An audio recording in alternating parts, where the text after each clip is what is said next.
नमस्कार दोस्तों, मैं राहुल एक बार फिर से आप सभी का हार्दिक अभिनंदन करता हूँ। दोस्तों, आज मैं आपको बताऊंगा दैत्य गुरु शुक्राचार्य कैसे थे महादेव शिव तथा माता पार्वती के पुत्र। पर इससे पहले अगर आपने हमारा चैनल सब्सक्राइब नहीं किया है तो प्लीज कर लीजिए, क्योंकि हम आपके लिए ऐसी जानकारियां लेकर आते रहेंगे।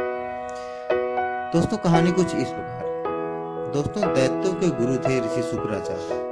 इनके बारे में काशी खंड, महाभारत जैसे ग्रंथों में अनेक कथाएं प्रचलित हैं। शुक्राचार्य के पिता महर्षि भृगु थे तथा देवताओं के गुरु बृहस्पति के पिता अंगिरस थे।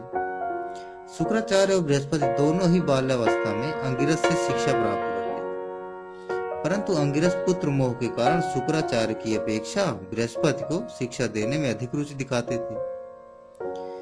दोस्तों, अपने साथ हो रहे भेदभाव से परेशान होकर शुक्राचार्य अंगिरस का आश्रम छोड़कर गौतम ऋषि के आश्रम में चले जाते हैं और उनसे विद्यादान की प्रार्थना करते हैं।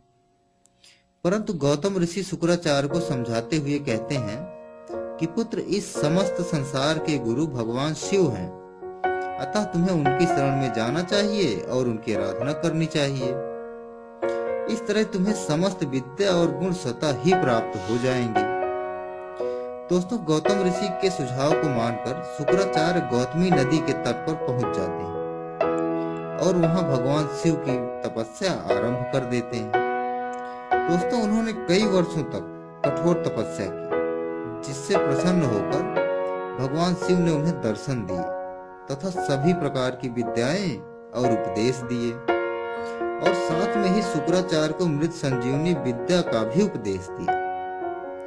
दोस्तों, कुछ समय पश्चात जब शुक्राचार्य दैत्यों के गुरु बने तो भगवान शिव द्वारा प्राप्त विद्या का प्रयोग दैत्यों पर प्रारंभ कर दिया। दोस्तों, शुक्राचार्य ने मृत संजीवनी विद्या के बल पर सभी मृत राक्षसों को जीवित करना आरंभ कर दिया, जिसके फलस्वरूप दैत्यों में अहंकार उत्पन्न हो गया तथा वह देवताओं पर अत्याचार करने लगे और देवों और दैत्यों में निरंतर युद्ध होने लगा। मृत संजीवनी के कारण दैत्यों की संख्या प्रतिदिन बढ़ने लगी तथा देवता असहाय होने लगे। जब देवताओं को कोई उपाय नहीं सूझा तो वे भगवान शिव के पास गए, क्योंकि उन्होंने ही तो शुक्राचार्य को मृत संजीवनी की विद्या दी थी। भगवान शिव से शुक्राचार्य की शिकायत करते हुए देवता बोले कि प्रभु, आप तो अंतर्यामी हैं, आपसे कुछ नहीं छिपा। आप द्वारा दी गई मृत संजीवनी विद्या का शुक्राचार्य दुरुपयोग कर रहे हैं। अगर कुछ नहीं किया गया तो शीघ्र ही दैत्य संपूर्ण स्वर्गलोक पर अधिकार कर लेंगे।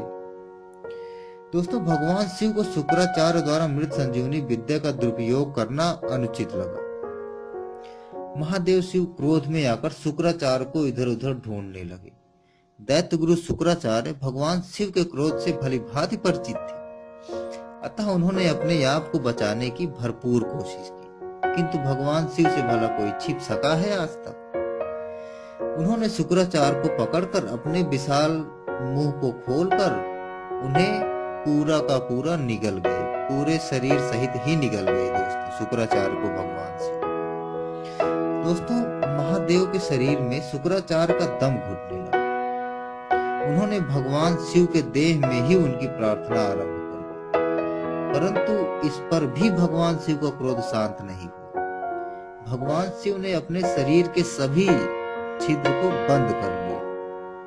अंत में शुक्राचार्य महादेव की देह से शुक्ल कांति के रूप में निकल गए।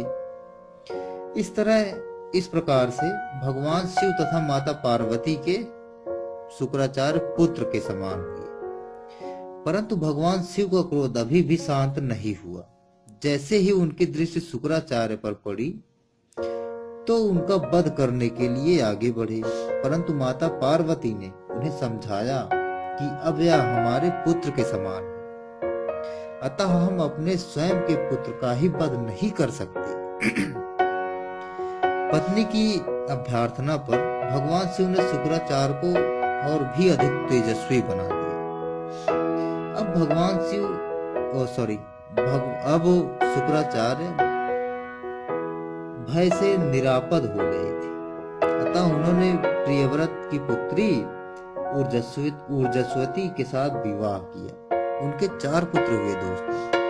पहले का नाम चंड, दूसरे का नाम अमर्क, तीसरे का नाम त्वाष्ट्र और चौथे का नाम धराष्ट्र। दोस्तों, अगर आपको ये कथा अच्छी लगी है तो इसे लाइक करें, शेयर करें, और अभी तक आपने हमारा चैनल सब्सक्राइब नहीं किया है तो प्लीज कर लीजिए, क्योंकि हम आपके लिए ऐसी जानकारियां लेकर आते रहेंगे।